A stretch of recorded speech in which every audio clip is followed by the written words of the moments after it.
Hello, everybody. How are you?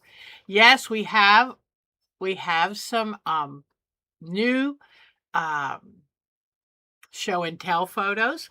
Can't wait for you to see those. We've got some from Miss Joso's and Mary and Debbie and Alberta from last week. So it's exciting. Hello, everyone. Hi, Miss Marcia. Hi, Miss Joso's. I feel like I don't give enough credit to our wonderful moderators, and I want to correct that because they make this show so much more enjoyable and inclusive, and I love them dearly. So I'm very excited. So is it hot enough for you and smoggy? But I do want to say something. I'm starting to lose my patience on a certain subject, and I try to be pleasant when I come here, not talk about it, but it's been a tough week. So I wanted to say to Canada, we love you. We're sorry for your fire. We're not upset about the smoke that comes because look how many wildfires we've had. And if anybody thinks that you can vacuum the forest floor and that will prevent forest fires, then you know what? They have dementia. So please know that we love Canada and we'll put up with a little smoke once in a while because you're a lovely northern neighbor to have. So there. Okay. So hopefully everyone can hear me. And yeah, oh good, you can. Good, good, good. I love our moderators. I love all of you. I was thinking today that I was working pretty hard, and I know that. And I was working pretty hard on ooh, I just found something and now this has got me thinking. So I'll show you that later. But I was thinking this morning that I was working pretty hard, trying to make sure I had enough going on the show. And it sometimes is a little tough because I forget that I'm still trying to get over the pneumonia. And speaking of that, oh gosh, it gets me emotional. But Sam Neill, who was in Jurassic Park, and he's an Australian, a lovely family man, didn't like all of the brouhaha of Hollywood. He died of pneumonia this week. And that's the third famous person that I know in the last couple of months has died of pneumonia. So if you need if you need a if you need a pneumonia vaccine, please get one. I told Mark, I said, at first I really didn't take the pneumonia seriously. Oh, I didn't know I had it. I thought I had the flu. And I'm thinking that my pneumonia vaccine probably helped a lot in keeping me alive because we forget that yeah, isn't that ridiculous, Laura? Oh, please. Yes. So, um, you can get a lightning strike that'll set a tree on fire. That has nothing to do with the forest floor, and the forest floor needs what it needs. Oh, anyway. Um, and we do know that the person hired to put down the lining of the reflecting pool is the person at fault. There was no vandalism. So anyway, it's empty once again, and who knows what's going to happen because if if we lose our attention span, it might just sit there like that. But we have a black marble helipad coming in with the presidential seal on it. Isn't that wonderful? So I better be careful because y'all don't come here to be depressed by things that are going on. So, but we do have an updated, this is great picture back here. And we have to keep remembering the innocents. So, because it's starting to look a little like Soviet Russia where people disappear or die and they don't matter. So we want to thank our servicemen who a couple more have lost their lives. We want to thank them and since a huge debt of gratitude and sympathy for their families who are grieving. So But I just wanted to say it is a hot and muggy summer. I'm thinking I'm done with summer. So if this global warming keeps up, we might be moving further north, like Norway.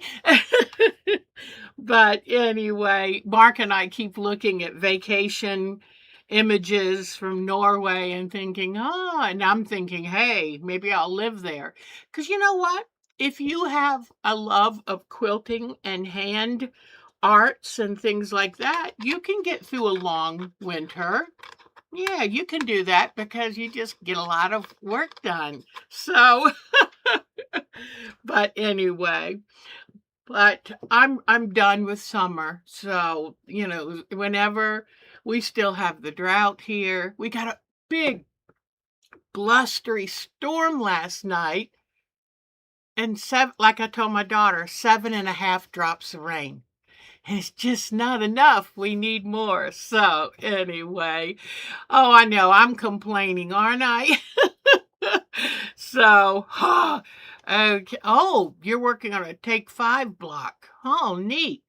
So, let me see. I'm looking, I think I've got a new place to hang my, you know how I make an agenda every week so I can hopefully try to remember, pardon me a second, I hopefully can try to remember what to say. I'm thinking I've got a new place to hang it.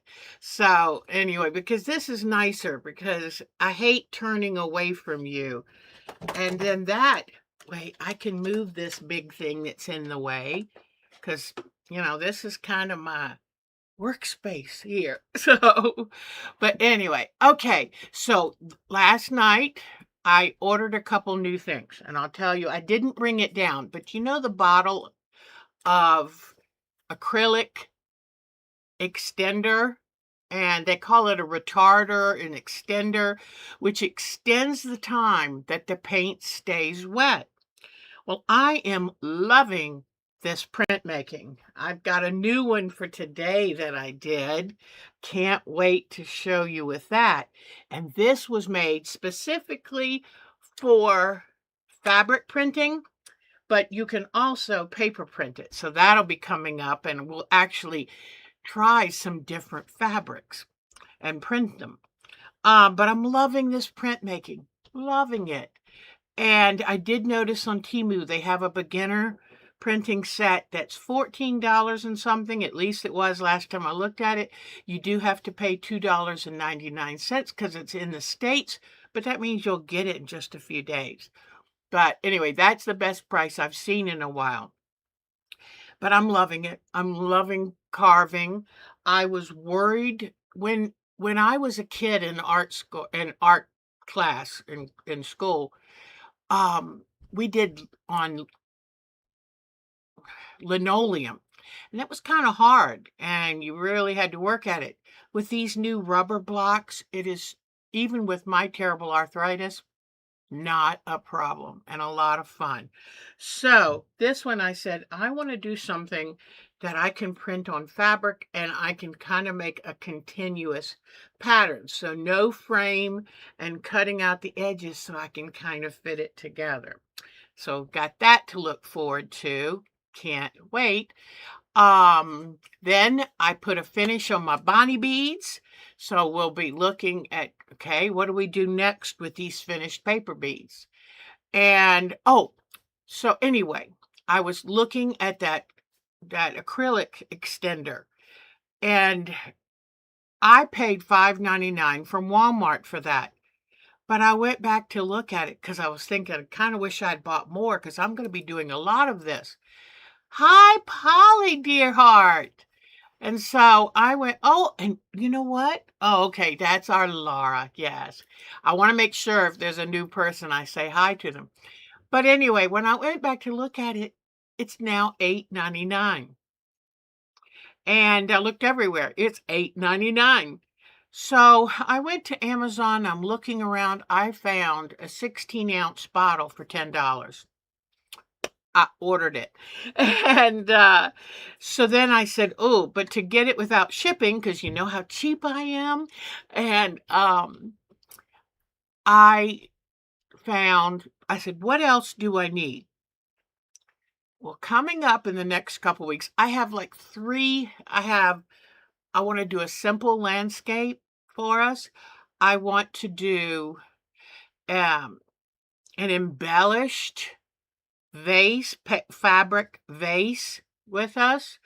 I now want to add, and I don't know what order I'm going to do these in, but now that I'm feeling so good, all these ideas are rushing around like mad. But I want to do some mini works of art about the size of a sheet of copy paper, which is what, 8.5 by 11. I want us to work on some of those that we can make. They're easy and quick, and you can have gifts for around the holidays when they do come, or if you just have someone coming, having a birthday, or coming to visit with you, or you go to visit with them. I love having little gifts that I can give someone. And so I want to get into this. So I was watching a show with some techniques to do your own watercolor painting by using thinned out acrylics and fabric medium. And one of them called for putting gesso on the fabric. I said, I don't have gesso. I buy my canvases and they're already pre-gessoed. So I bought a little bottle of gesso because I want to show you the two different ways I saw it. It was really pretty. And then I said, well, you know what I need? I need white paint. I went to freshen up the rose the other day. I had to use a paintbrush to kind of dig out some white paint. And I didn't want to use my more expensive paints, but white is a color is a color that I use a lot of, because anytime you want to soften colors, make pastels, cover up a mistake, whatever, you need white. So I ordered a white paint, and so hopefully they'll be in Thursday. And I just did get it over the $35. Now, it shouldn't be a hardship. But I was like, oh, I don't know. I don't want to spend too much. I'm so silly. But anyway, that's me. But so now, so that's coming up, and I'll show you next week when I have them in what I bought and how we're going to use them. And I even bought a little bottle of no, it's not a little, it's like 8-ounce bottle of pearl white, because I love, especially on my paintable mosaics, I love using metallic paint, something with a little sheen. So that will be good. So I have finished. I say I've finished, but I want to see what your opinion is. Let's talk about the yellow rose. And Mark lived in Texas for 30 years, 27 years. So this is my yellow rose of Texas for my Mark. But remember last week when I was showing it to you? Basically, I did a poor job of picking out yellows, and I should have taken more time. One of the problems is my room is still a wreck, and so my fabrics are scattered everywhere. So, oh, thank you. Thank you. This is some beads I bought and made the necklace. So thank you very much. And in fact, you know what they are? They're Bargello. So let me see if I can show you. Let me see. They're sweet little Bargello beads. So very appropriate for quilting. But so anyway, I did a poor job. I was in a hurry. I still wasn't feeling good when I started this. I was in a hurry, and I chose yellows that were just not a pretty shade of yellow. And then I hi, Lisa. No, you're never late, darling. So, and then some of the darker yellows I picked were really pretty orangey and brassy. So what I did, last week, is Bonnie here too? Yay! Hi, Miss Bonnie. We're having Bonnie beads in a little while. And, but I started going over them with ink tints pencils. And you know, ink tints are my go-to for doing finish work on a quilt. And so I started going over them, but then when I used the textile medium on top of it, it made it really stick down. Oh, thank you, Miss Mary. It was really sticking down. That comes to my next mistake. I should have not had the dark background. This dark background's pretty intense. It's one of my wonderful Jenny Beyer backgrounds. I shouldn't have had the background behind the rose. When you do that and then it really sticks down, there you go, yeah. And really sticks down, then the background bleed kind of color doesn't bleed like when I talk about that, but it shows through. And so then I realized, okay, I've got to do something a little bit stronger than ink tints. So I took fabric medium, I took my white acrylic paint. That's how I knew I was running out of white acrylic paint, because I had to dig in the bottle with a paintbrush to get some. But now do you see how much more crisp the whites are? Whoops, no, not too much light, but how much more crisp. Well, then when I got the whites looking prettier, I noticed that the yellows were kind of ugly, and the yellow oranges and stuff were just dulling it down. And I still wish it was a little brighter than it is.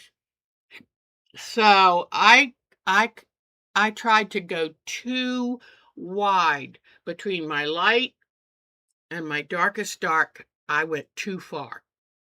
So then what I did is I got out a little yellow and white, mixed them together and put in some fabric medium, and I gave it a light touch up over it. And then at the last step, once that dried, then I went back over it with a yellow ink tints, and this time just misted it with a very fine mist of water to have the colors bloom. But Mark thinks I really need a leaf over here. Oh, and someone asked about a thorn. My thorn is not quite big enough. It needs to make more of a statement. But also I realized I think my leaves are too small. So I may go back and put bigger leaves and maybe something over here. So I don't know. But you can give me your opinion. I love opinion, because the more opinions I get, the better the work of art comes out. So I would love very much if you felt like sharing your opinion of what I could do to make it better. I think so far as the yellow color, this is the best I can get. Oh, thank you. I hate thinking about thorns because they hurt and the flower's so beautiful. But so I put it on there, but maybe it's not quite big enough. But the plant probably has more thorns than that. So, but I may go back in and make these leaves a little bigger. This is one of my canvas arts. Oh, thank you, sweetheart. This is one of my canvas arts, so I just put it on the nail on the wall. Maybe bigger leaves on the thorn side. Now, that's a good idea. That's a good idea. Oh, yeah, add another leaf to balance the leaves. That's a great idea. So I can add one over here and it will balance it out and maybe make this one look like it's in the background. So, okay, that is great. All right, thank you very, very much. So this one, when I add more leaves, I'll show it to you again, but otherwise this one is done. So I finally, it's so funny. I started the mosaic and immediately lost interest in this. So finally at 70, I've grown up enough to say, go back and finish that. So, you can learn new tricks. Yes, you can. All right. I think we can go to our Bonnie beads. Oh, okay. Now let me see. Let me move some things around. I always have so many things here to show you and to do, and it's going to be fun to work on printing fabric. So, you know, I was thinking it can kind of be similar to batiks because you don't always have to print on just plain white prepared for dyeing fabric. You can print on already printed fabric.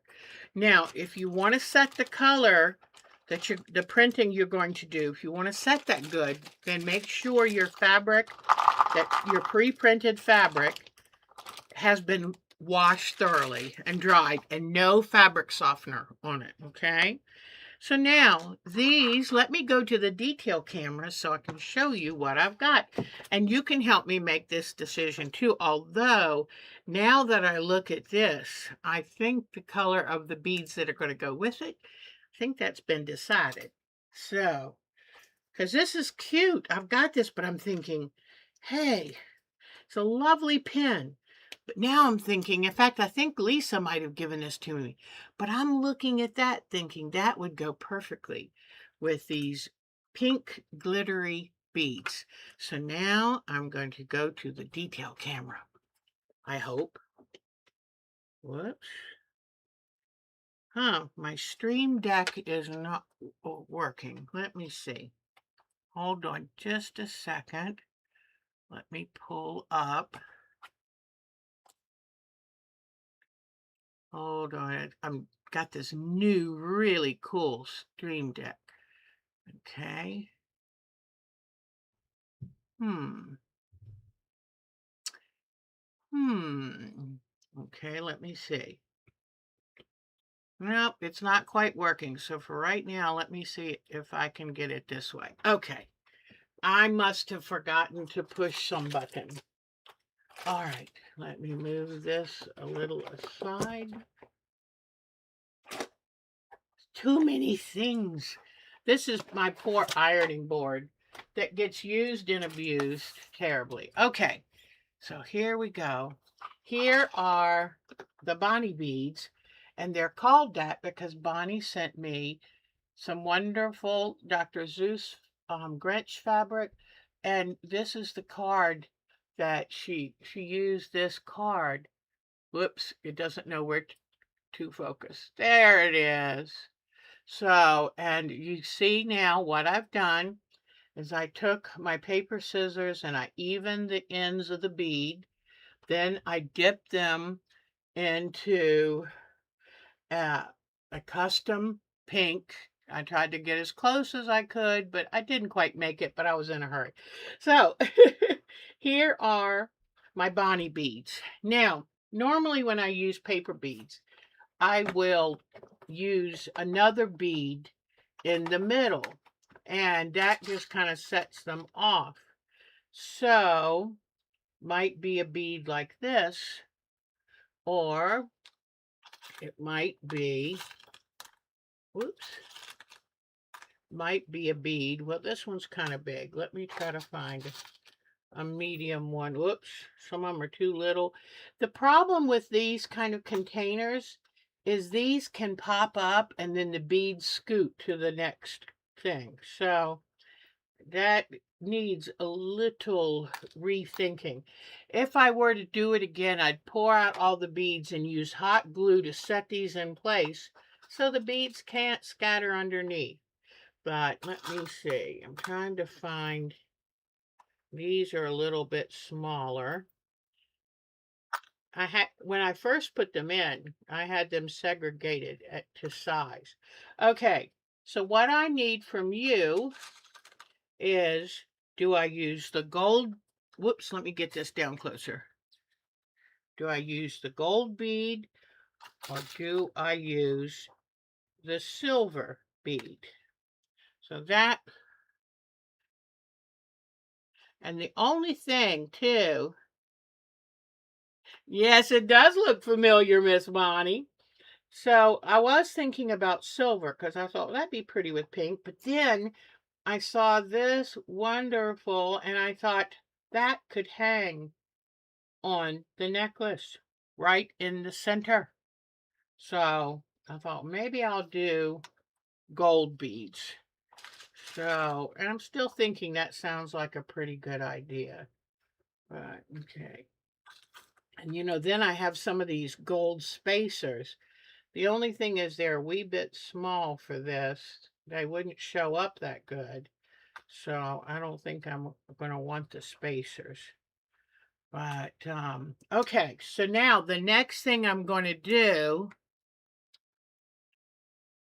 Thank you. Okay. The next thing I'm going to do is cut. This is my favorite elastic.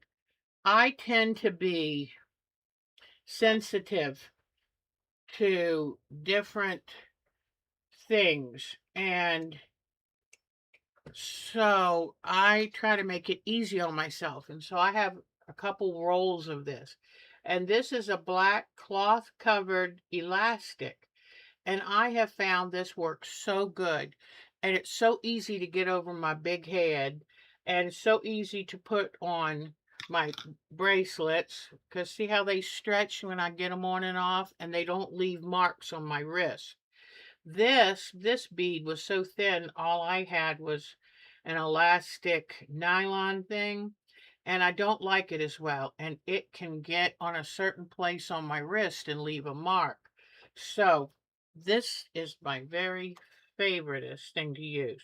So what I'm going to do is first tie a big knot on one end, because otherwise you'll put the beads on and they will just take off and leave the other end. So I don't want to use a great big bead. I think that might be too much. But because the glitter is enough. I mean, that is really glitterful. But I'm going to start putting the beads. Some of these edges, as I would put the sealer on them, I put 2 coats of sealer. And as I put the sealer on them, some of the seams opened up just a wee bit.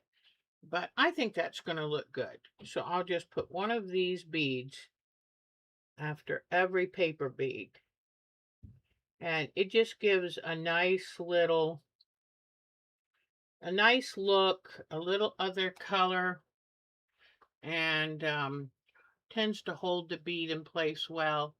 But I think that looks nice. Okay, so when I put all of these on, then what I'm going to have to do is I hope Lisa won't mind if I use this. I think it was Lisa that gave me this. But although, you know what? I did buy a pack of these, and I think they have pink on them. So this gave me the idea, but I think what I'll do is use one that has the pink and gold that I have upstairs. That way I'm not messing up that beautiful pin that was a gift. So, okay, now, so you just grab these and alternate them. And I love this kind of stuff to work on in the evenings. I save all my hand work for evenings. In fact, I put the finish on these beads in the evening. So just nice to sit and watch TV and work on something. Because, I can only sit but so many hours at a sewing machine. It gets exhausting. And so I work on the machine. In fact, last week was the first time I've sat back at my sewing machine since I had gotten ill. So, and now it's like, oh, no big deal. So, recovery's going amazingly well. All right, let's see. Okay. So I'm not going to do this whole thing because I'm sure you know how to put together a necklace. But see, then when they fit like that, it's just a nice little touch. So, all right. Well, I'll finish doing these. I will put some more beads in here. And that way I don't have to carry this thing around with me. Okay, I'll put these beads in. I don't know. Get it. Where is my baggie? There it is. I'll put them all back in my baggie and the beads. There we go. So I'm really excited for Mark. He's been slowly gathering up electronic stuff, which he just, whoops, sorry about that, which he enjoys. And so now it's like we're both trying to get our stuff, our supplies organized. But that is fun, and that's what you always hope for when you end up being both retired. What do you do with your time? And I think he realizes it is nice to be able to have something to look forward to and something to show for your time. So I'm going to come back to the main screen right now. I don't know, did I? You know what? I know that this is my fault, not knowing where this is. Oops. Did it work? Let me see. It works. I just had to move it around a little bit. Remember when people used to go up to the television, the old televisions, and smack them and then they would work? Yeah, but I didn't smack this. I just moved it.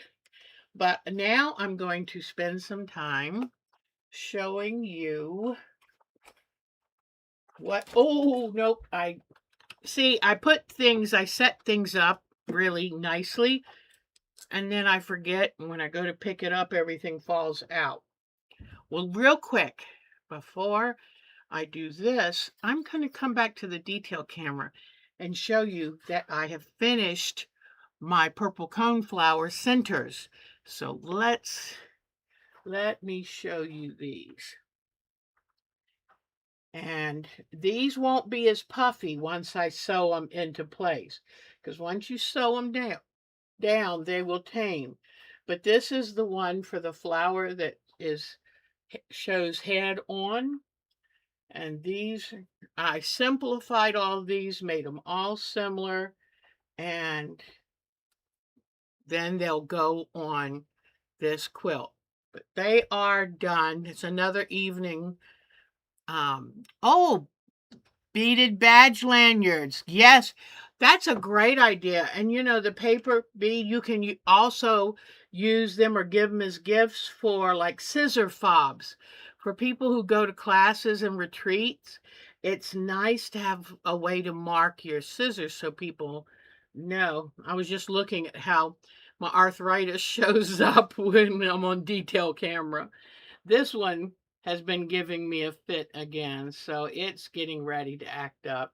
What can you do? But anyway, here are these, and I'm going to take and show you what it looks like when they're in place in just a minute.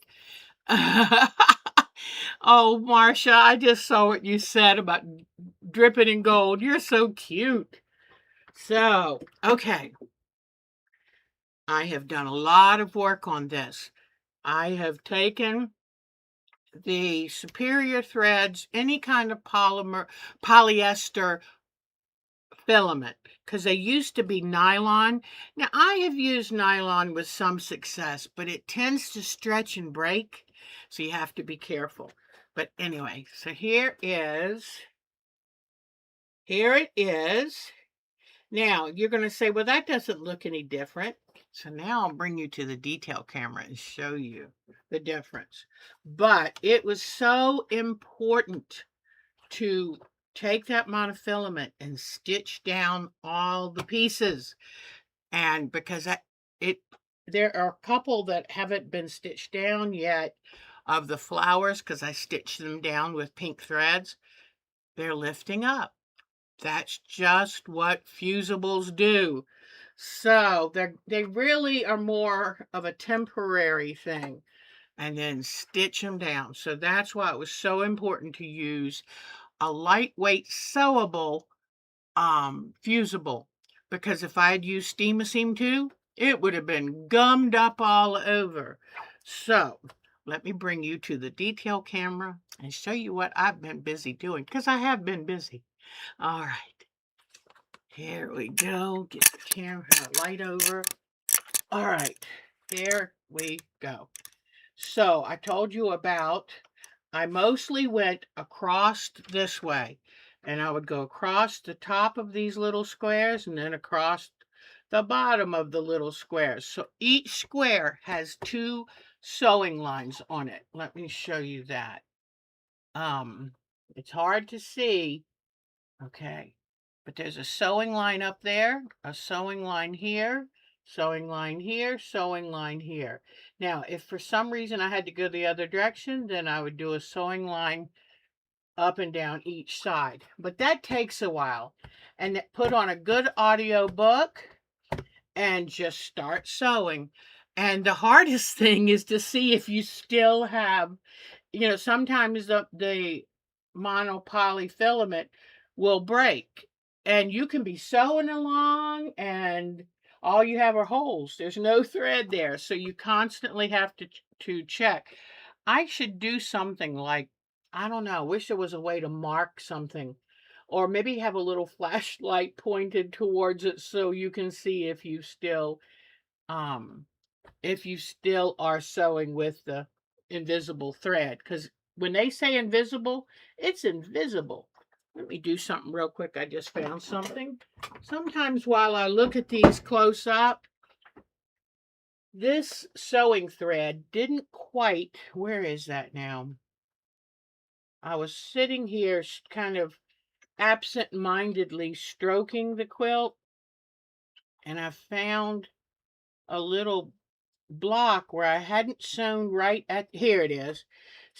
Do you see this one? See how it folds back? Because I've sewn just barely inside that.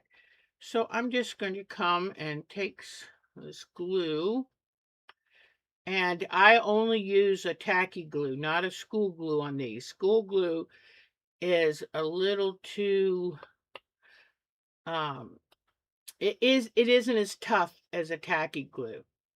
Okay, let me pull this off. Okay, so now I'm going to come in here and put a little line of this tacky glue. Come on. Wait a minute. I might, sometimes when I'm working, I don't put the cap on right away, and it'll get a little dry inside. Now what did I do with that? Well, here's another one, and I forgot where, oh, here it is. So let me, there. And that way, when you're working with it, I'm really not in the mood to go back. Oh, it already had the glue. But this way, I'm going to keep the glue handy, because while I'm showing you stuff, if I see another one, I can tuck it down. But I try to stay close to the edge. But these are only a 1/2 inch, maybe 5/8, and it's hard to keep in the exact right place. All right, so with invisible thread, I sewed down all the background blocks, but I did not use it on the leaves and the petals, because I had decided that I wanted to use matching threads, or a contrast, a colored thread, not an invisible, to sew these down. And I'm not going to sit at the sewing machine for 5.5 years. So, all right. Now, let me show you. Let me come down and show you. Like this flower right here. Let me move it over a little so I can get in nice and close. So then when it came to this, what I did is I put my machine on this like slanted zigzag, which I knew, and I got a deep color, because one of the problems is I had used such a bold background that these were kind of being lost. And I hated to just use black. I still might come in with a little black to do some shadows and things. I'll probably use ink tints. And, but I used a very dark pink. And then I came in with a little bit more matching with lines, just a shade or two darker. But I did that slanted zigzag around each petal. then did straight line stitching for the striations that normally happen on these petals. Okay, so here's another one. This is a darker flower. And now I need to like pick little threads off, but I will get to that. But you just see that I did that slanted zigzag and then the striations. And I did it, I think, on 7 of the flowers, and I still have a couple more to go. But this is so light because this is up right in the sunlight that I was careful to use a little bit lighter thread for the striations, but I tried to stick with a pretty dark thread for the outline. Then I'm just now working on leaves, trying to, and I haven't finished because I want to give them a little more knobbiness, whatever. I did also take a very dark green and did that slanted zigzag down each side of the stem to make sure that they were on good. And then I noticed the stems are rigid and they ended up having what looked like a light colored line down them, which is comes on these flowers since they have a woody, more woody type rigid stem. So I added those to, whoops, I added those to most of the stems. Then I came here when I was doing that slanted zigzag. I used my darkest green and did a little shadowing under here, which gives it that extra touch of realism. See how it just kind of darkened that part a little bit, that I went down either side to make them stand out. Now with the leaves, since I have different colors, because I just found a place that needs to be glued down. Let me just put a little touch of glue here. But I'm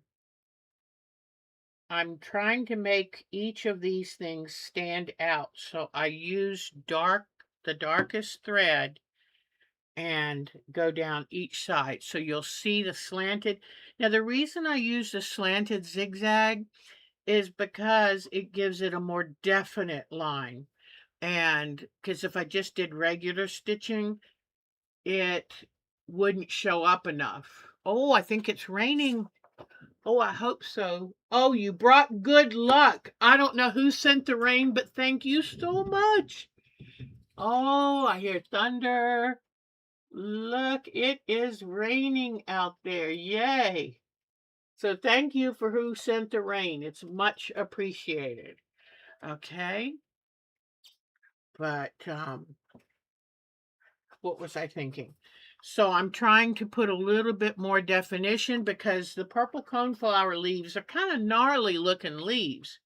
So you'll see I've done the leaves here, and I still have some little threads to cut, but I did the outlining here. And then coming over to this new bud, I took the same color as the fabric thread and stitched right down the center of each of these little things. And these are going to be the new petals once they grow big enough and open and turn color. But when they're first starting out, they're this lime color. Then I took the zigzag in the dark and just did one side of each of these to make sure that it had some definition, so it really stands out. Then I use that same zigzag, and see how I gave texture to all of this instead of just fabric, because it's like a bunch of little spiky little sepal kind of leaves, there. Then did the same thing here, even though this is a lighter color stem. I did the slanted zigzag down. I did that center zigzag in the light color that shows the stem is nice and stiff. And then now I'm just starting to work on these leaves. So that's what I'm working on now. It's going to take me a while. There are a lot of leaves, a lot of thread changes so I can get the colors right. But I have to do dark enough for it to really show, but not as dark as I would do like on a leaf this color. And I did the different color leaves because this gets more sunlight, although it's blocked. This gets more because there's just the sun is coming this way. And so I just did different colors to show what's in shadow and what's in, and these are going to kind of recede back. And then this is partly in light. I love using marbled fabrics because you can, yes, you can fussy cut it. So this is more in shadow. This is a little more in the light. And I kept all of the leaves a little lighter here, although, you know, some were real pale and then they got a little darker on the darks on the shadow side. But since these are brand new, I just had them a little bit more of a new green. So this one I've started doing, and I use the dark thread for the dark petals, and then I'm going to use a medium thread for the light petals. So, okay, so now that I've shown you that, let me pull back and I'm going to place these little guys. Now, they won't stick out quite that much once I have them all in place. Let me do something real quick. Okay. I don't know. And these go in like bigger ones for bigger flowers. And when I stitch them in, I'm going to, since they're so smushy, I'm going to contour them on the bottom, just like that. So these will be sewn on by hand, and they'll be smaller. Don't worry if they look too big, because I can squish them to whatever size I want. And okay. So, do you see how they're looking? This is what I'm trying to do with them. You see that? I think it'll add something, honestly. I'm going to see if I can put just some dollops of glue on here that will hold them in place. I don't want to sew them on until I've done the quilting of this, but I want to see if I can put them in place enough to hold it up and show you. I think it's going to be kind of cool. You know, I had my doubts sometimes. I thought, oh gosh, is that too garish? But I think once you see them in place, you'll kind of go, aha. And you know me, I always want to add something a little fun to every quilt I make. Do something a little different to every quilt I make. Oh, come on, glue. I must have kept this glue open too long. But this will allow me to be able to peel these off and then quilt the quilt. So before I go upstairs today, I have to remember to get the backing. I've got the batting already upstairs, but I'll grab the backing for this quilt. And then soon as I finish these leaves and petals, then I will quilt it. And so for me, the fun is, okay, or we'll give it just a second, and hopefully I'll be very careful, and hopefully it's holding them in place so I can hold it up. Okay. But to me, this is the fun part. This makes it really interesting and fun. Oh, thunder. Oh, I love this rain. Boy, did we need this rain. Okay. Now let me. All right. All right, here we go. Hopefully they'll stay in place. Let me come back to the main camera. And now you can see, let me move the light back here. Now you can see what they look like. Whoops, go this way. Yeah. So what do you think? Does that work for you?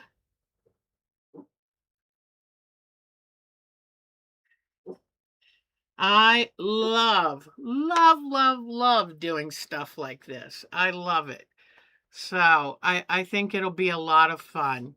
and definitely makes them look like coneflowers. And then the last thing I have to do is make a butterfly. I'm going to make a 3-dimensional butterfly and put it on the quilt. And I haven't decided where I'm going to. Oh, I know. Yeah, they're barking at the storm. So tilting at windmills for dogs. So anyway, because I don't think they've scared the storm, not one bit. I'm going to turn this light back on under here. But here it is. And so I think everything, the when I guide you through one of these practices, I always tell you, don't get discouraged. Don't, like, I got a little sad when I put the first petals on and showed Mark. He was like, it kind of is pale. It doesn't really stand out. And I worried about that. And I purposely came back and added a few darker petals. But what I'm tickled about is that once you do the thread painting, once you bring in some Inktense pencils, or even a micron pen, show how. Oh, okay. I'll have to kind of tell you because they're pretty much done here. But when I looked up, let me do this real quick. Let me see. Let me get a photo and I'll show you why I did these the way I did. Okay, so now let me go to the monitor. Okay. Thank you for asking, Miss Joe. I love anything that sometimes I worry that I would just keep repeating myself, but it's good for me to know. All right. Look at this, okay?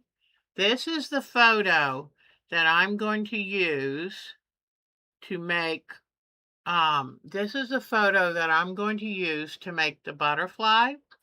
And now you see where I got the idea to, oh, good. Thank you, Miss Joe. That was wonderful. And, so now you know where I got the idea to use the 2 colors of beads. And I ordered them, and in fact, I did run out of the longer bugle beads that were supposed to be the base of the stem, but I have plenty of the little red ones for the tips. But then I'm going to take water-soluble stabilizer, and I'm going to thread sew a 3-dimensional butterfly. So it's going to have 2 wings and a body. And what I do, I will show you that more later. But what I also, in this one, oh, little white beads along for these dots would be really cool. But, and then when I go to wash out the water-soluble stabilizer, I only wash it out halfway.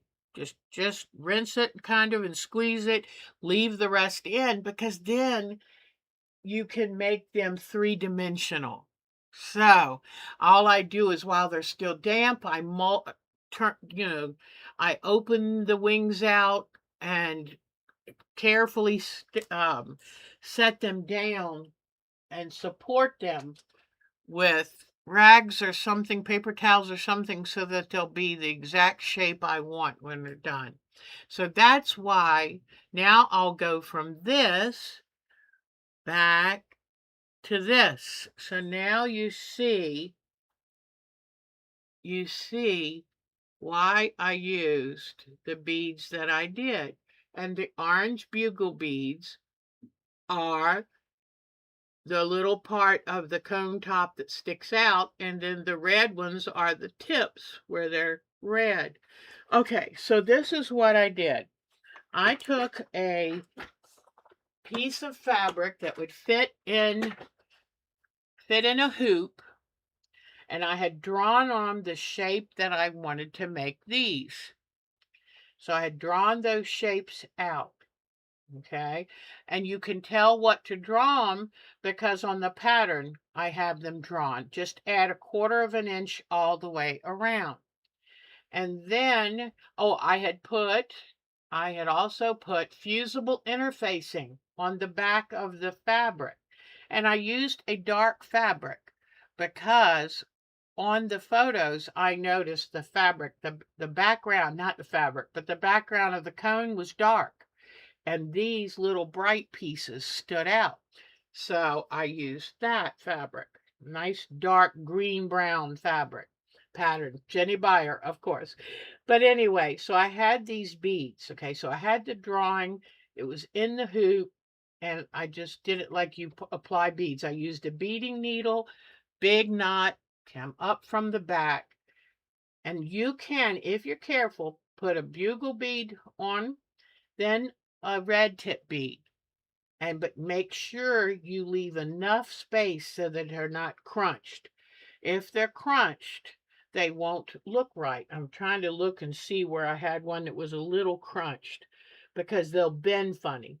But you can do 2 beads at once as long as you give enough space. So if you come up here, go a little bit longer than the 2 beads combined and go back down.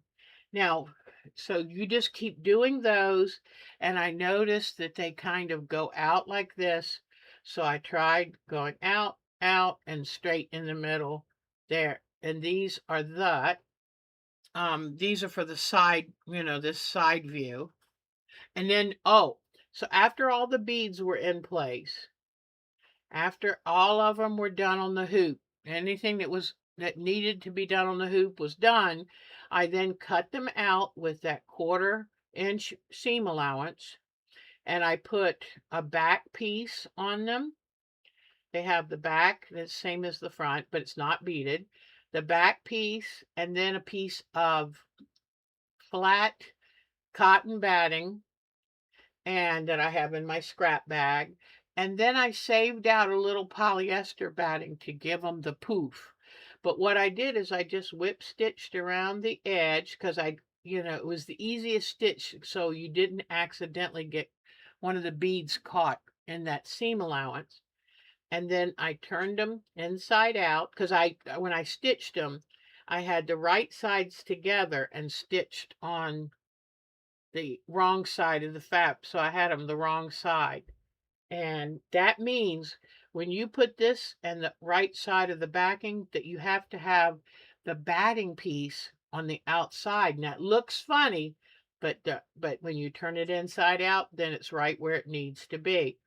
And then when I started whip stitching the bottom, I stuck in the little polyester batting and then finished whip stitching it. Now this one was tricky. This one was fun. I said, I have to have one that looks like you're looking at it straight forward. And you can see some of these little beads are not quite standing as pretty as I want. And I can still go in and tighten them up. What I did with this was a round piece, came up from behind. I put on, when I came the thread up, I put on the bugle bead, then I put on the red bead, and I pushed them down and then was ready to stitch back down. What I did then is went under the red bead and went back through the bugle bead into the fabric to make them stand up, and then immediately turned it over and tied a knot. Because see, if they come loose, they don't stand up as pretty. But most of them do because I tied a knot on the back and then kept, I didn't cut the thread loose. I just tied a knot so they were nice and taut. And, but I can always come back in, and any that are too loose, I can go ahead and, like these two and these two, I'll tighten them up by restitching them, coming up from behind, come up through, both, but then you only go back through the bugle bead to the back and then tie a nice knot. So, But that's how I did this one, and I love that they stand out like this. I think they're so cute. Now, I was running low on my big bugle beads, but I had these tiny orange bugle beads. So to make this look more full, because I didn't have any more to make, I just took the tiny bugle beads and stitched them all around the base to make it look more full. So, I'm hoping that that helps you, Miss Polly. But now you can see how, they sit up from the background. But like I say, once I stitch them in place, then the key is just to make them look like a cone coming out of the top of the petals. So I'm hoping that helps you understand.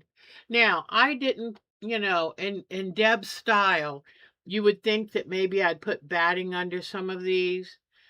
Maybe I will when I do the quilting, but honestly, with all of this, I don't want to over gild this lily. You know what I'm saying? So, the back of one. Let me see. I can peel this right back up because I only put a couple dots. Here is the backing. This is the fabric I did it on. You can see where I slip stitch. And what I'm going to do with that is just take a marker and cover over those little thread lines. But, so here it is. So this was done separately. This is the backing. So I'm hoping that that helps you just a touch. And now you see why I just do a little bit of glue, just enough to hold it in place to show y'all, and so that I won't lose them. But, and see when I actually sew this on, I'll kind of, it's so good and scrunchy. See how I can just bring it up like this.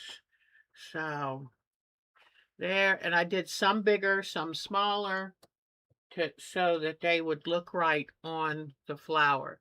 But I think that really, it's fun to do a little something like this, and it just gives it that little oomph. So what I'm planning on doing is just doing some um simple quilting. I'm not going to touch the petals. I might do some leaves. I don't know. I haven't decided, but some simple quilting because it has to be quilted. It has to have 3 layers and be quilted to be a quilt, even an art quilt. Bye, Bonnie, hon. Thank you for coming. So, and then, but, we'll see. If I want to do any like puffiness for the leaves, but I might not. I might just say, let these and the thread painting, let that, you can't do but so much. And I'll see. I tend to do too much and I've had to learn to back off a little. But like right now, you can't see close up the stitching I did down the stem, but it gives that light line. And that makes it look a little more realistic. So this one I just started doing, but I'll continue down. So anyway, I hope that that helps you understand what I did, and hopefully I will be about done next week. I love these mosaic quilts. I really do. But I have to tell you, they are time intensive. They really are time intensive. So, one a year is plenty for me. And next summer we'll figure out. I would love to do a sea turtle mosaic. So if y'all are interested in that, I'll keep that. I'll start doing the research for that. And we'll do that probably next June. So I would love to do. Oh, that is really nice. Thank you, Miss Joe. Wow. All right. So now I'm going to roll this one up and maybe we'll do a quick show and tell because then we're going to print fabric. And I can't wait to print fabric. I'm always excited. What's the next fun thing? Oh, let me go ahead while we're here together and tell you what I'm thinking about for the next thing. I want to do the landscape. I've been promising y'all that landscape, and I've got to just sit down, focus, and draw it up the pattern. But also, like I said, I want to do embellished fabric vases. I think that would be a lot of fun. And then the third thing is I want us to work on precious little art pieces. And they're going to be fast and fun and funky and, the size of a sheet of paper. We're going to paint the backgrounds on them if you wish and put, silly things. You could paint like a watery background and have a turtle on the beach or looking at you. Just fun little things that'll act as quick and easy artwork that you can give as gifts. So I think that those are the three things I'm wanting to do. I'm still trying to think of, are we going to do a quilt together this year? Now, y'all can give me your opinions. I just by next week, I want to at least have some choices to see if anything interests you. But if it's not a good year, it started out tough. The weather is tough. So it might not be the right year to do one, or maybe we'll do it. It might be nice to do one in January, We'll see, February. So, but that's what I've got planned for the future. So anyway, okay, so let's get everything out of the way. And all right, let's go look at show and tell, okay? And I hope if I ever miss your photos, please tell me. I sometimes do make mistakes. So when I make a mistake, I will make sure to fix it. All right, so I get to use my fun little, yay. Now I want to, I want to get out of this picture and go to show, whoops, come on. Oh, I got the background. There it is. Okay. So now what I'm going to do is go to show. Oh, can I show you one more thing I'd like to do? I would love to make up a stitch book with you. And oh, that would be, yes. Oh, that would be very good. Yes, let's do some really interesting embellishing. We can use that on our vases. That would be fun. Or when we do our landscape, you can use some of those on the landscape. That is a good idea.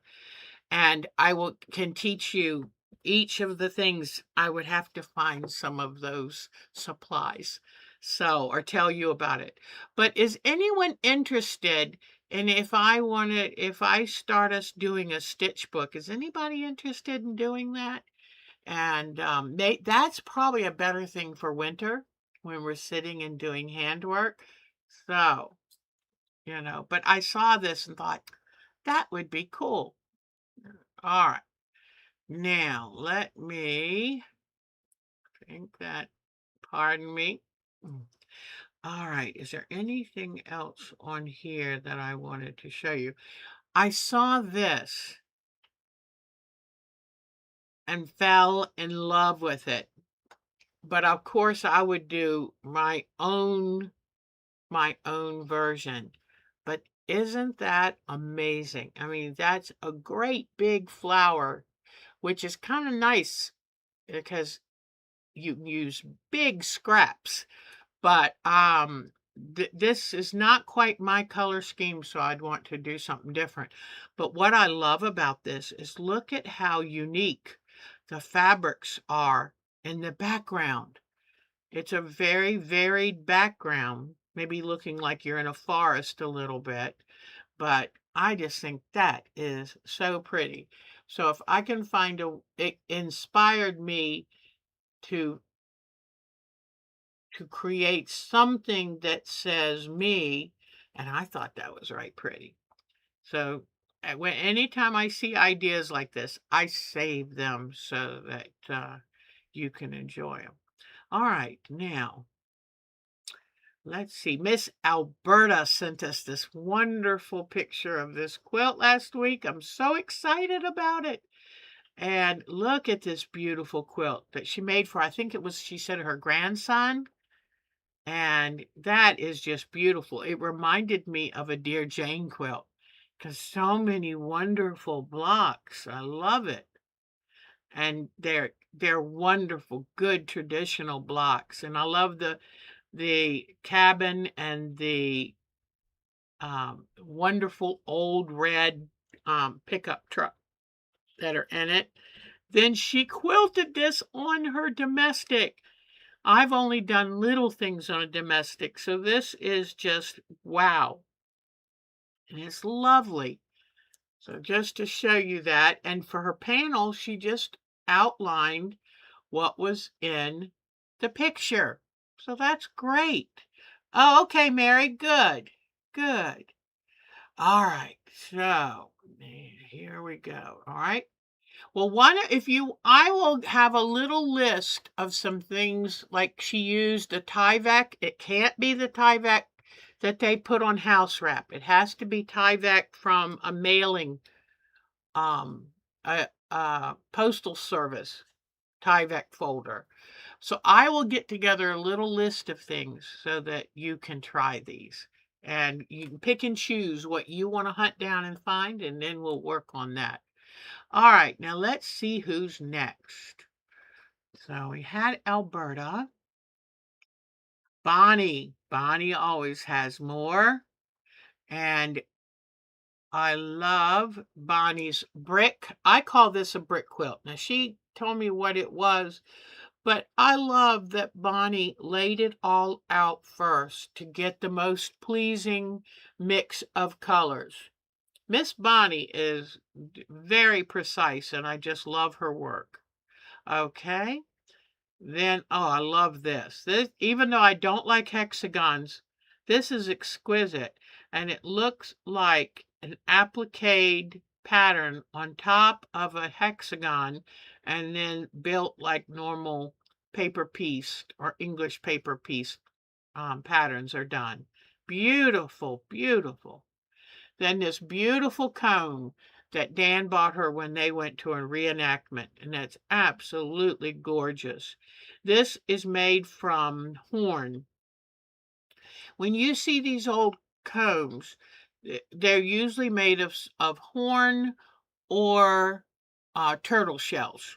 So that's why you still have tortoise shell glasses made of plastic, but there. So these are tabards, and the reason they're fuzzy is because it was a small format picture that I enlarged and it made it fuzzy. But these are for the reenactment group that she's in. And I learned that new word, tabard. I didn't know. And it's kind of like a shell or um, almost like an apron that you put over your clothes. And that way if you're going into battle or something, it can, let me see if this, oh, I saw this. Let me see if this will come up. I saw this, and oh, I meant to get my quilt that looks like this, but oops, hold on. Hold on. Oh gosh, Deb, don't do this. Okay. Huh. Let me see. This, oh, I don't know if I can show it to you. This is, let me see if you're seeing it. I don't know.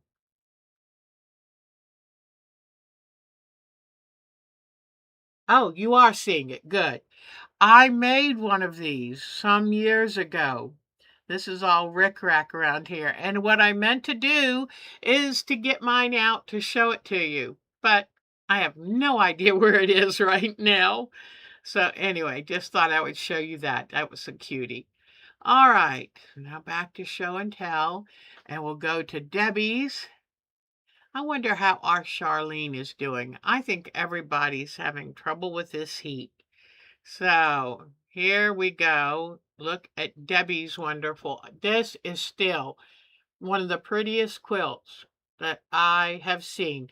The color scheme is just amazing with taupes and reds and pinks. It's just beautiful. Very, very nice. That's a keeper, Miss Debbie. And then here is her pelican that she was working on. And now she has it finished, ready to be bound. But look at that. Isn't that great? I love the border she put on that. That is so pretty. But what a beautiful job. And way to go. Okay.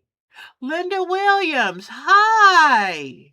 Oh, thank you. So good to see you, Linda. I've thought of you so much. Yeah, I was sick for months, but I'm all better now. Oh, it's so nice to see you. And then look at this that she did. She took an inspiration of a card and made it into a quilt, and it's lovely. It's lovely. So, and then this, oh, that's kind of, I wonder, that's cool to have the border uneven. I'm not sure if it's just not quite stitched or is she going to leave it that way because it's cool looking.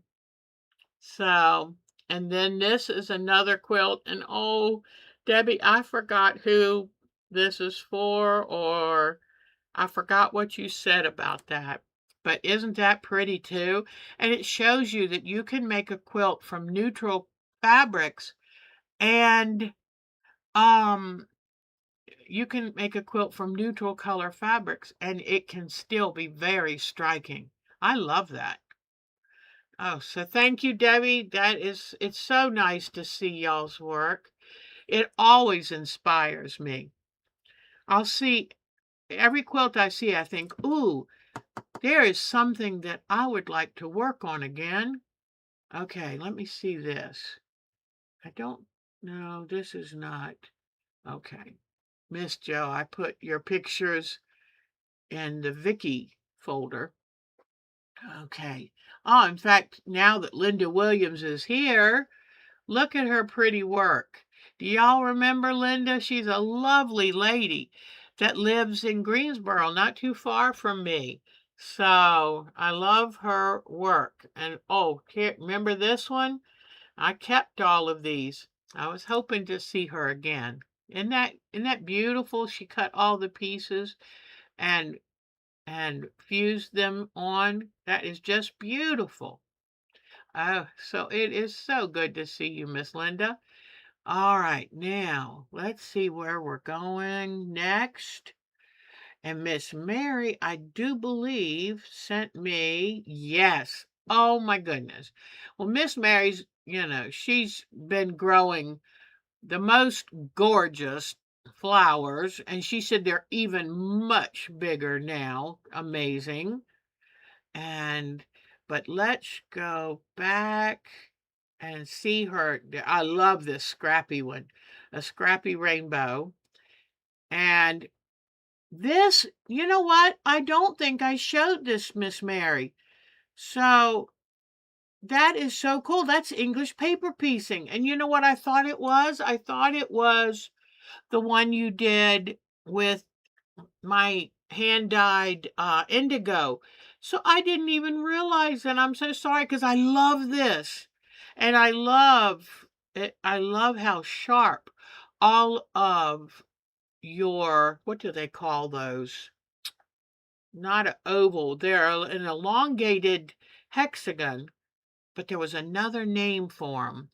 So, but look at this. Look at what Miss Mary did. That is so pretty. This is a Chinese lantern pattern. As soon as I saw it, I went, Chinese lanterns. That's so cool. And I love the colors she chose. look at the quilting. Oh, I love it. So I would say, I wish you could hear, but I'm applauding you. Miss, I guess you can hear. That is wonderful. I love it. Miss Mary, her quilting skills are just growing leaps and bounds. And then she did this interwoven ribbon quilt. Love it. But now I've got to find that. I think there's another one. Yes, here. Oh, look at this. This woman is organized. Look at her baggies of the different fabrics. Oh, they're beautiful. Way to go. Miss Mary, you're something else. So there's a lot of good work going on in this hot summer. A lot of good work. So I'm sorry, Miss Mary, that I had those in the folder, but I somehow thought it was something different. Silly me. Well, thank goodness I made that right. Whew, because they were too pretty to not pay attention to. Okay, now let me see.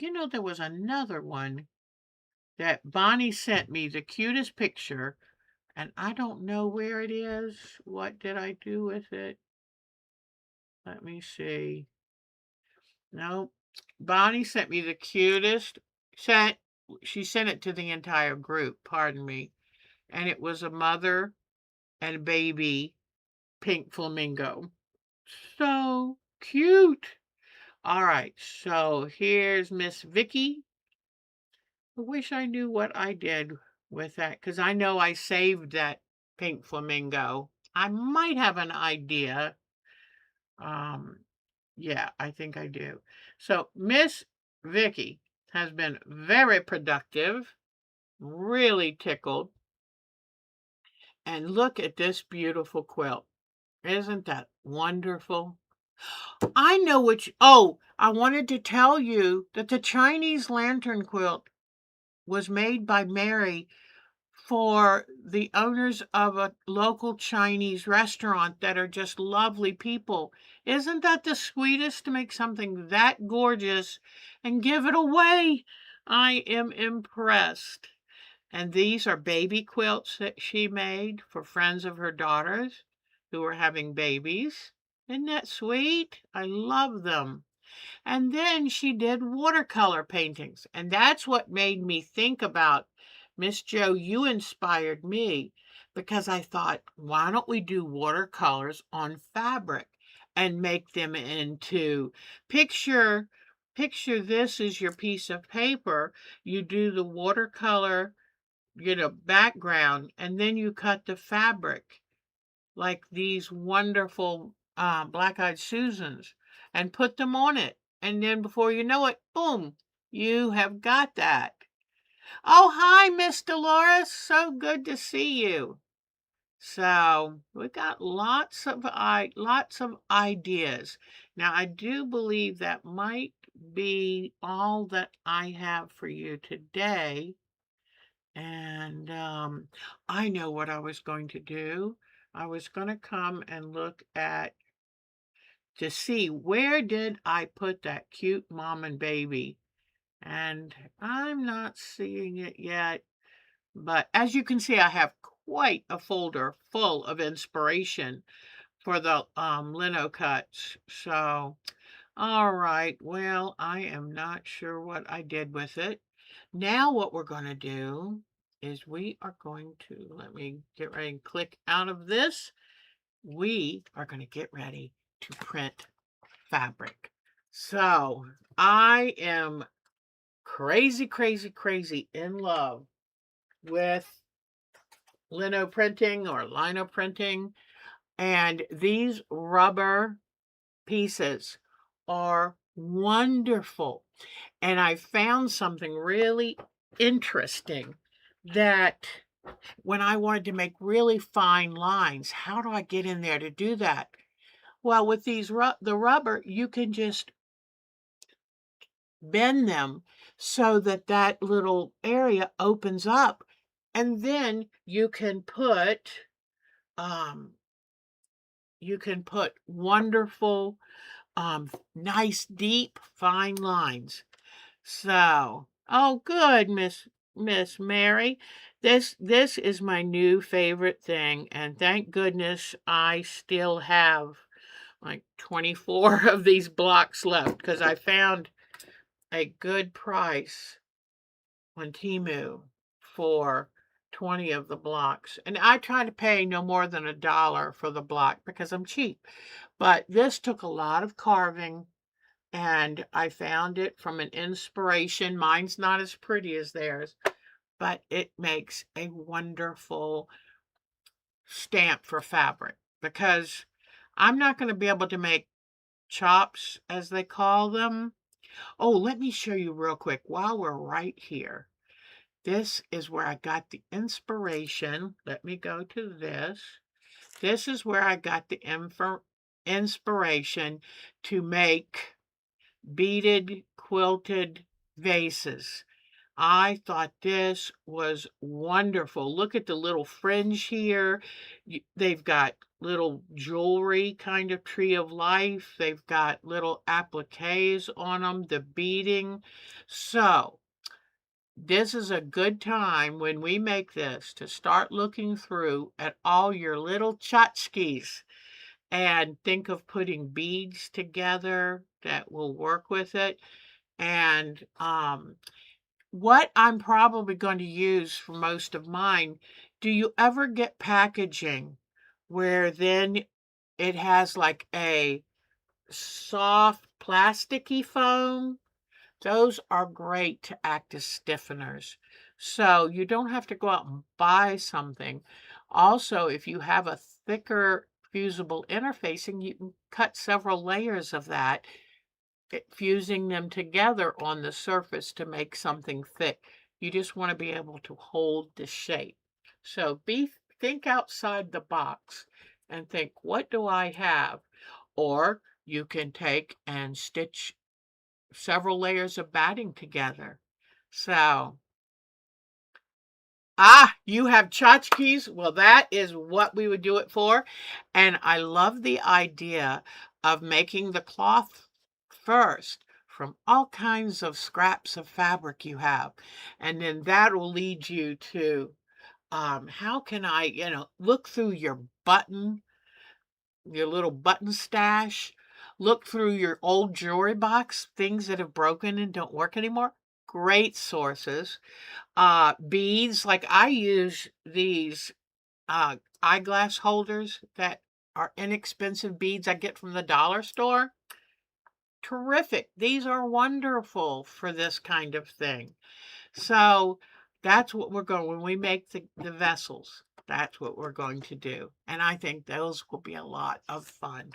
So something pretty to set somewhere. You can't put flowers in it unless they're silk, but that will work. And I just noticed that my video and my voice are off.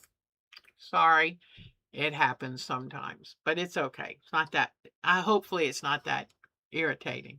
All right, so now we're going to go to the detail camera and let's pull out all of the stuff for fabric printing, okay?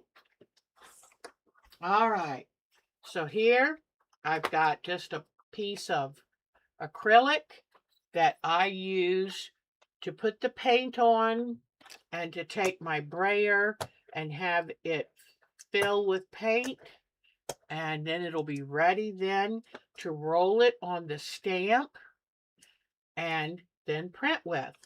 Now, when I showed you last week, let me get my silicone mat. Thank goodness for silicone mats, because I'm a very sloppy artist. I admit it, and I'm not good at being careful. Oh, I wanted to show you. I found these. I think Walmart had these cards that are the perfect size to print on, because I had bought some card stock, but I thought, what can I do where I can make a really good card? And these have the envelopes, because it's an odd, well, it's not too odd of a size of an envelope, but I got 2 of these packs of cards because I want to do something with these. I want to make some as works of art and frame them as gifts. But this is a pattern. It's a floral pattern. And you see how I cut out the edges so that it can be interlocking. So that's I'll show you close up. But see how the edges are they can be interlocking. I thought I want something that I can repeat print. And they might not match perfectly, but here's one that I tried it.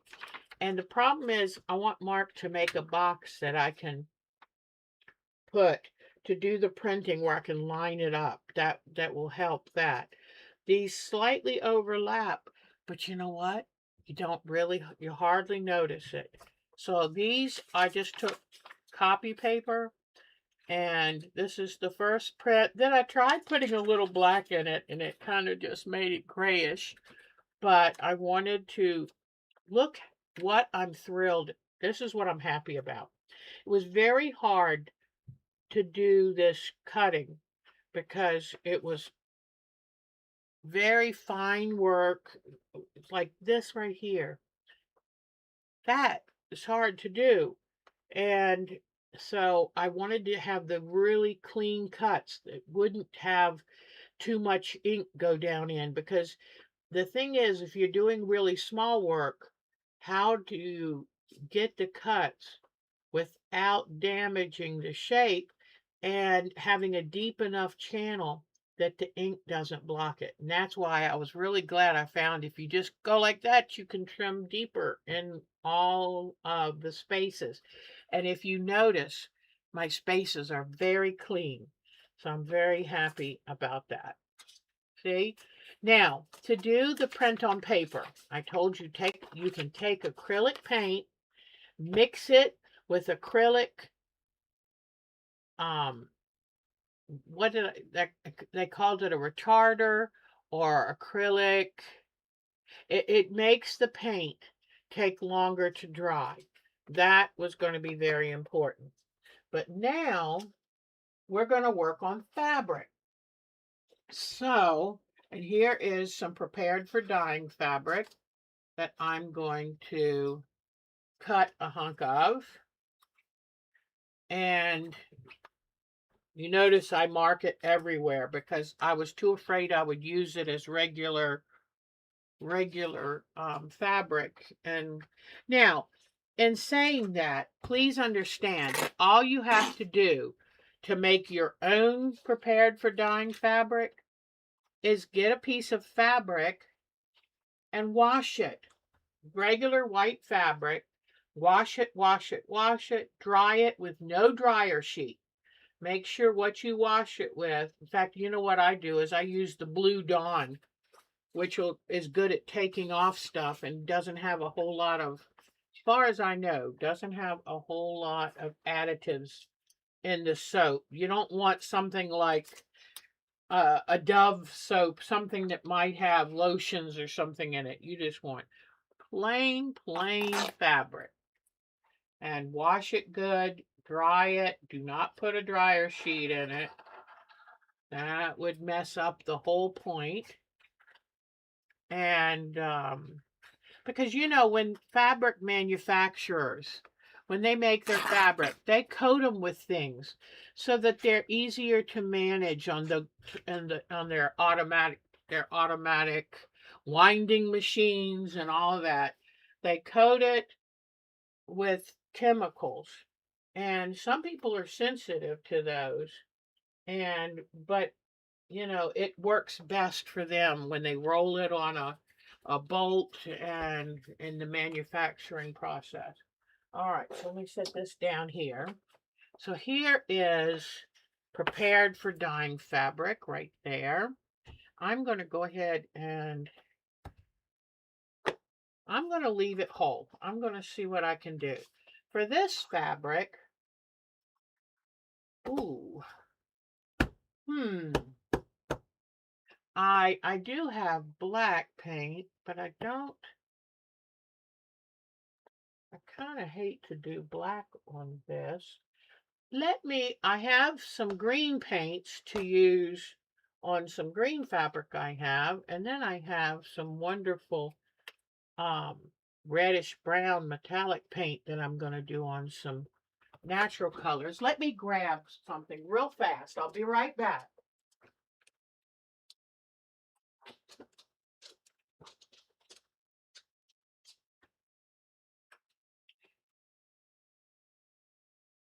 Let's see, do we have any purple fans? But now I'm trying to kind of venture out and do different colors. So, okay, what I'm going to do here is I'm going to take some of this paint. Let me shake it real. Always shake your acrylic paints. If they've been sitting for any length of time, you'll need to do this.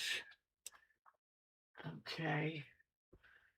And so I'm going to put some acrylic paint. Let me. Ooh, okay.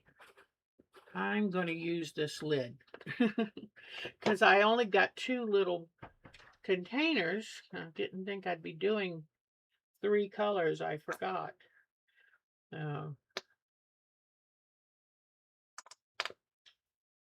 That doesn't sound nice. Okay, let me see. This one might be dried up. That's why I grabbed 2. Yep, this one's dried up. You know, you expect paints to last for more than 20 years. No, I'm teasing. Some of these paints I have had since my kids still lived at home. And I come to, then all of a sudden I find out, oh, it doesn't. Now, what I just added was textile medium, fabric paint medium. Okay. That Montmartre, the name of the manufacturer, I have had good luck with it, and it's affordable because let me tell you, you get some of these art supplies, oh my goodness, it's expensive. So I put a good amount of fabric medium, which hopefully will act like the extender, just a touch, because this is an acrylic based medium that helps the fabric get into the actual weave, to try to get into the each thread of the fabric so that it will last and become more permanent. So it's not just something that you put on there and then it cracks and peels off. If you ever use just straight acrylic paint on fabric, the moment you stretch it, the fabric, or wash it, it'll just kind of peel off. And that's why you add the fabric medium.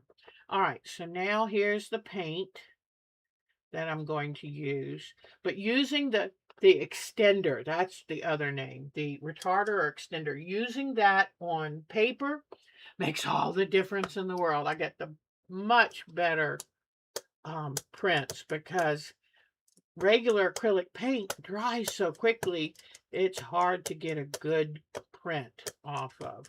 I'm trying to fill, okay, trying to, this is where if I have a small gel plate, but a gel paint plate, now you know why people love them so much, because the slightly stickiness to them, it really helps the roller load with paint.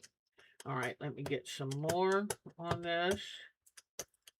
And I just saw a little, oh, there it is, a little piece of dry paint. Let me get my, okay.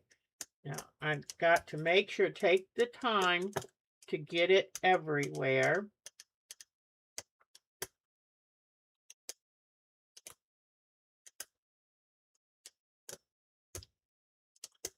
It's not wanting to, the other thing, the extender does is it helps it stick better to this rubber stamp. So I'm a little worried it's not sticking on everywhere on the rubber. It's like, so that I think I might end up using the extender as well. Okay, so now I'm going to pull this. I'm going to place this down because I'm a little worried how it's going to work. All right, and so when you do this, I keep forgetting to look for my wooden brayer that would be good to make sure all of this is touching. Everything that you want to print is touching. All right, so I'm going to carefully lift this up. And there you go. So now, the best part of this, I'm going to re-ink it, but then I'm going to try to figure out how I can line this up and do it again. So, I think this, yeah, I think this side is the one I've got to remember. This side. All right. So now let's get some more. Let's ink up this brayer nice and good.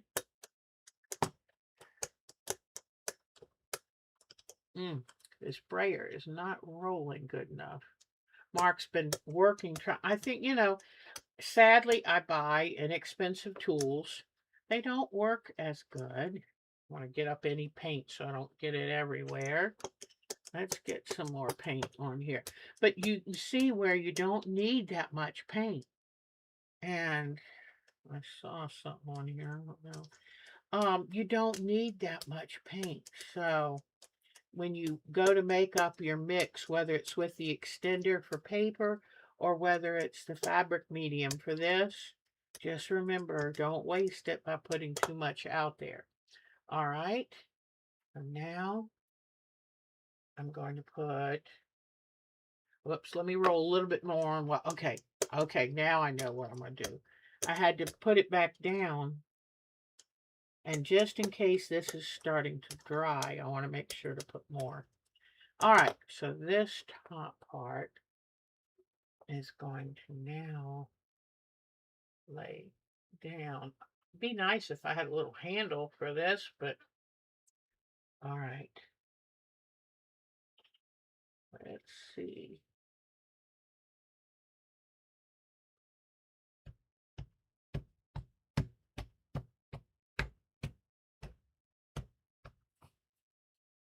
But I love, this has given me so much. This has given me so much inspiration because I can make my own artwork. So now you can see that you could end up making a pattern, your own pattern on fabric. I mean, when you think about what you could do with this, if you were making a quilt for someone and they loved a certain flower or whatever, you can print this yourself. And I will do when this is fully dry, I will put a cover fabric on top and iron it. And that way it is set. So you can add customization to your quilts, which to me is amazing. Absolutely amazing. And I always love having my touch on quilts. And this way you do. And even though it's not really meant to totally fit like a puzzle, by using a pattern like this, you can make it look continuous. But isn't this cool? So now let me put a little bit more paint. But the reason I had to learn how to make my own inks by adding things to the acrylic paint is because printing ink is so expensive. And I said, you know what? I want a new hobby, but I don't want to go broke. So this is my idea of, oops, well, don't do that. Okay. I kind of dropped it down, but you know what? Let's just see what we got. Okay. All right.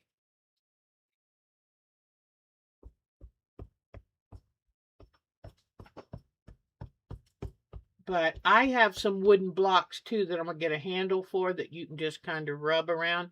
I've now started initialing and dating my blocks so that I can kind of have a little record of what did I do on this one. You know what? That's not too bad. Even though I dropped it, that is not too bad. So, okay, so here is the printing on white fabric. And if you wanted to change it up, I like the idea someone mentioned last week of just inking up part of the stamp. And that's pretty cool. That's pretty cool. I like that. So what I'm going to do now is do a little bit of a clean up of this so we can move on to our other colors. The one thing you have to be careful, don't mix the colors when they're wet, because if you put red and green on something, it's going to turn to mud. Complementary colors together will turn to mud. So I think it's important to, you got to really think it. You've got to let the first ink dry before you put a different color on it. Okay. All right. So I got that. Now I'm going to clean this up so that we don't muddy up the next paint colors we're going to do. Okay. Normally I take these to the sink. I use some dish soap and wash them and dry them good. And that works really well. What I have now are these moist towelettes, wet wipes.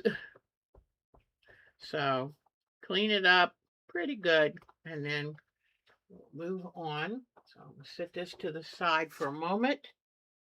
Aha, my paper towel.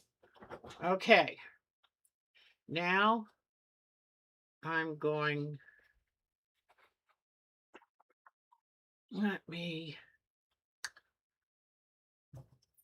I'm going to take and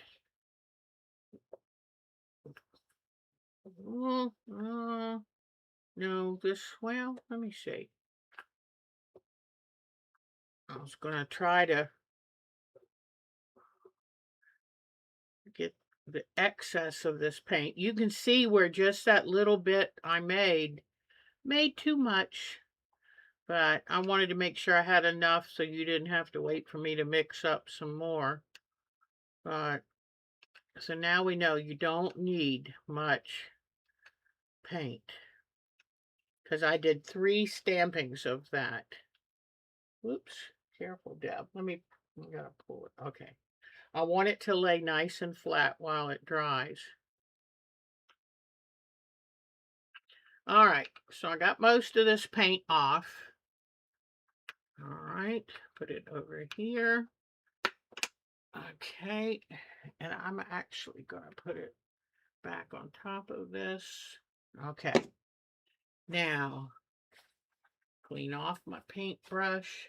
This is a Ruin paintbrush that I use to mix paints with. Okay.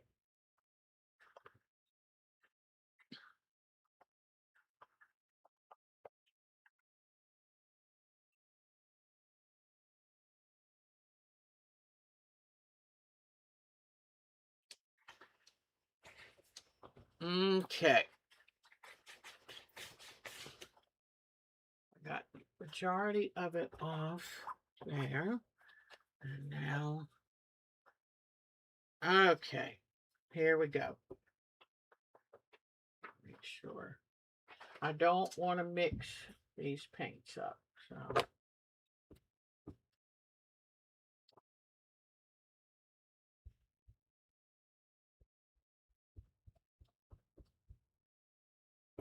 Okay, so here's my stamp.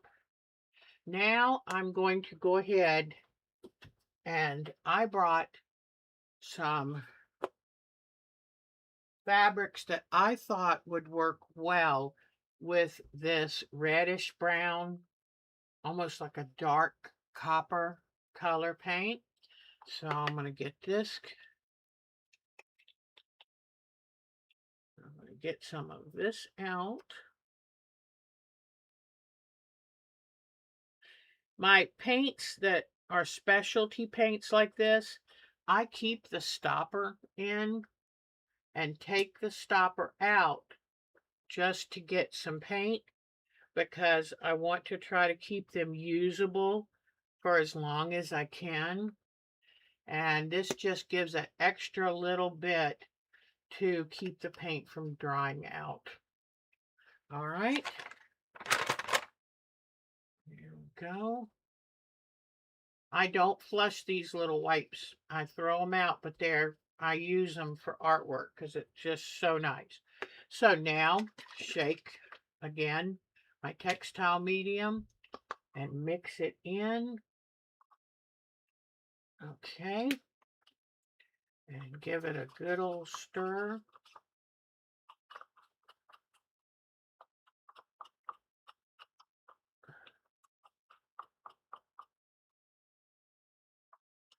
Okay, now I'm going to carefully move this out of the way. Okay. All right. I'm going to start on this piece of fabric first. But what I want to show you is you don't have to just print on white fabric. You can watercolor paint on the fabric and then print, or take some fabric that's already been printed and give it a try.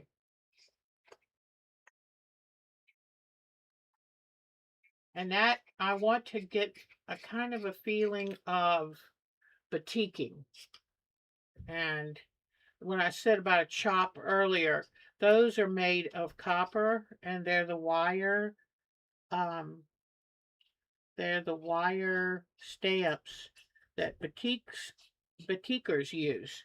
And they dip it in wax so that they stick the fabric in a dye. Then they want that color to stay. So what they do then is dip the chop in wax and put the wax on the chop and then put it on the fabric, and the wax then preserves that color they just stamped. So this is our little so-called version. Okay, now I'm trying to give this a little flattening here, but okay. So now I'm going to take this wonderful dark coppery color paint. It's like a metallic burnt sienna or something. Okay, so I'll put this here.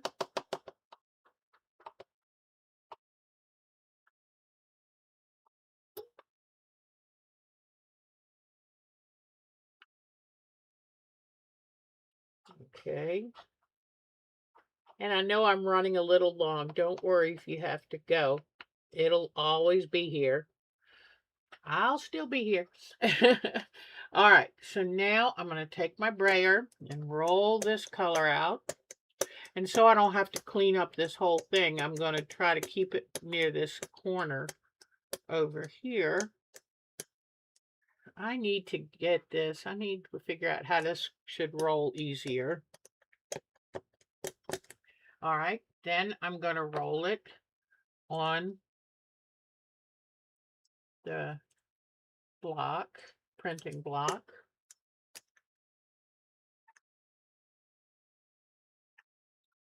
It was kind of dangerous. I didn't quite roll it enough before I put it on there, and I don't want to put a big blob of paint down in one of the creases.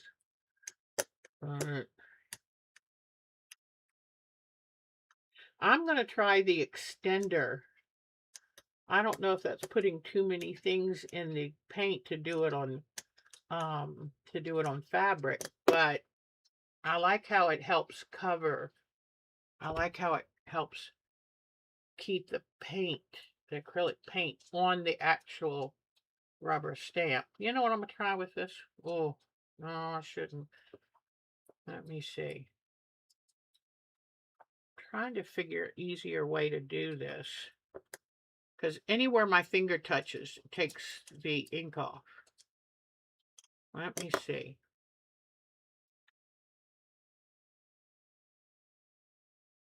Well, I'm just going to have to do it. Okay.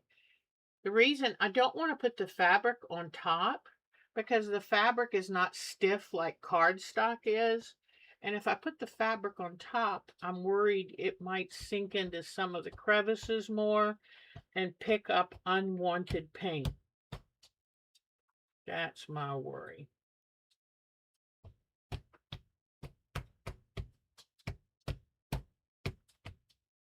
All right, I'm going to lift this up.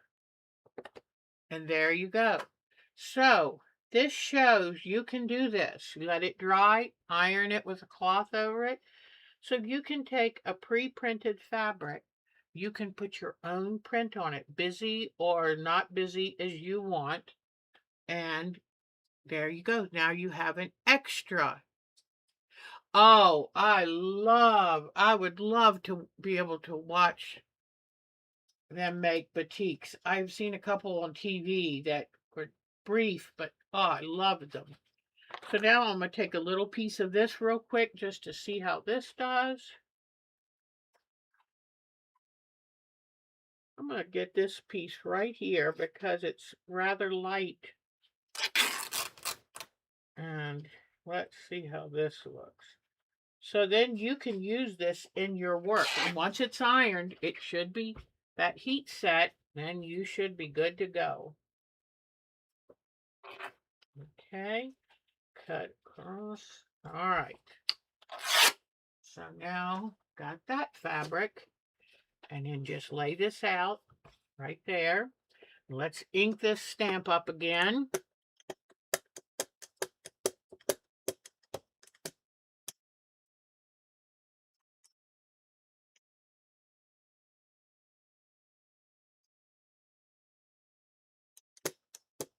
And you just always make sure you've got enough ink. You don't want to put so much on it fills up the crevices. But now I'm going to try.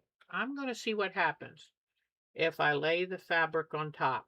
This is where having one of the print rubbers, they're like little round things that have a flat bottom, and they just make a cleaner print. This might be a little bit fuzzy because it is fabric. You can put cardstock on top of the print block that you've carved, and it won't go in the crevices. So it's not as good as the one I did before, but because I was afraid to push too hard. But look at that. Doesn't that remind you of a batik fabric? I really like it. In fact, I think I like it lighter like this than this one that's so bold. Either way. All right, so I just have one more left to do, and I don't want to keep you waiting. So I'm just going to quickly wipe off a little of the excess of this. It's not that big of a deal if it mixes. There's that. Then let me get another white here. And I'm just going to wipe off the brayer. I'm not going to wipe off the piece of acrylic because I'm going to use a different corner for the paint. Okay, so there. All right. All right. So just quickly wipe off just the excess. If it mixes a little bit, it doesn't matter. All right. So now I've got these ready. I'm going to bring over some green paint and, whoops, don't let dry paint get in there. It'll mess up the print. Green paint and apple green paint, and see. Huh.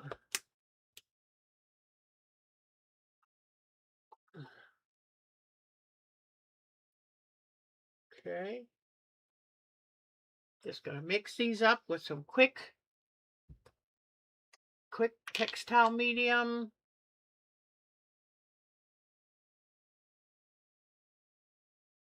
Okay. Got that mixed up. Then take and clean this brush pretty good. All right, good enough. Now I'm going to mix the paints together. Okay. And then pour them out here.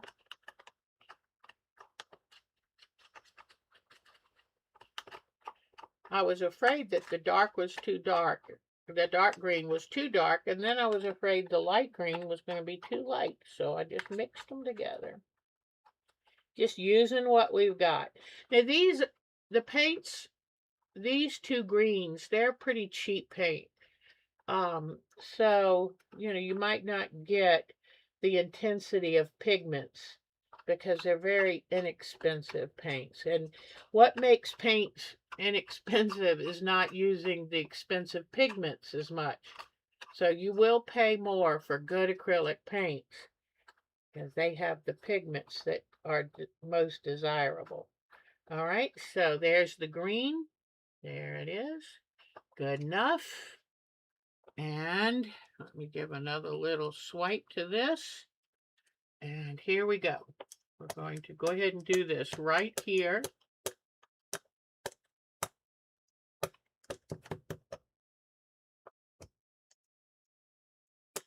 Put this green on. Oops, here's the green fabric we're using. I forgot to lay this out first.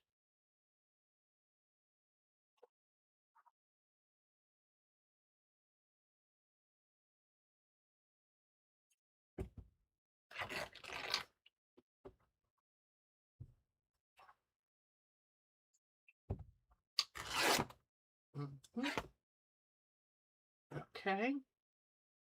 Here's our green fabric. We're going to print green on green. Let's see how that ends up doing. In fact, you know what? Might be a little nice to have a little dark coppery look too. Let me see. Make it a little more attractive. There we go. All right. So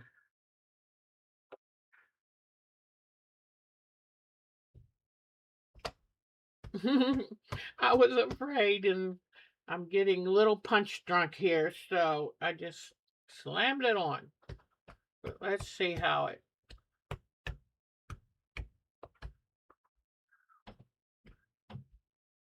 You really want to make sure that that fabric picks up all of the paint off of the stamp that it can. All right, let's see how it looks. Ah, that's pretty cool too. So, and I like where there's a little bit of the dark copper. But now you can see where if you can use those blocks and carve any design you want. You've seen me do quite a few different designs. And then by doing this, you can create your own fabric. You could carve your family's name into one of the blocks and then print out fabric with the family names on it, or signatures, or you can take um, and carve things that maybe a child loves, their favorite toy, whatever, and then you can immortalize these on fabric. So just to finish real quickly, I'll show you. I'll lay these out, and I kind of like how fake this is. I think that's really pretty. And here they all are. And then the plain white with the purple. So I hope that gives you some ideas. And as I continue to carve, I will make sure to show you what some different designs can look like. So you can roll the roller with the left over design. Yes, you absolutely can. And you can have a fabric. Whoops, come on. You can have a fabric where, oops, hold on. Trying to get back to the main screen. Hold on. Oh, there's the cursor. Well, I saw it for a moment. Where is it? Okay. There. Ta-da. Whoops, almost. There we go. So I hope I've given you a different idea to think. I think this got fixed. Hold on. No, no, okay. But hopefully I have given you just another thought of what can you do in this world of fabric and media, mixed media art. There is so much out there, and we could we get to play with it. And it's not expensive. You just have to find that workaround. And, that makes it all that much more exciting for me if I can find a way to make it very cheap and easy. So, okay, everybody, it's been great spending this day with you. Got to say, I love these wet wipes. They are wonderful and keeps me looking halfway decent. But it was so nice to spend this time with you. I hope I've given you some things to think about, maybe some little teasers to get your mind worrying about something you could do. And just like your show and tell gives me great inspiration. So thank you to all of you. Have a good week and do something special just for you, because it really helps when things get tough, when the drought or the heat or what's going on in the world get too tough. I love what Kate Jackson says: get out of your mind and into your hands. It's the only way to make it work. Take good care, everybody, and thank you for spending this time with me. Y'all are the best. Thank you. Oops. I'll find that cursor yet. I thought I was going to make an elegant exit, but no. Oh gosh, where is my cursor? Oh, come on. There it is. All right. Take care.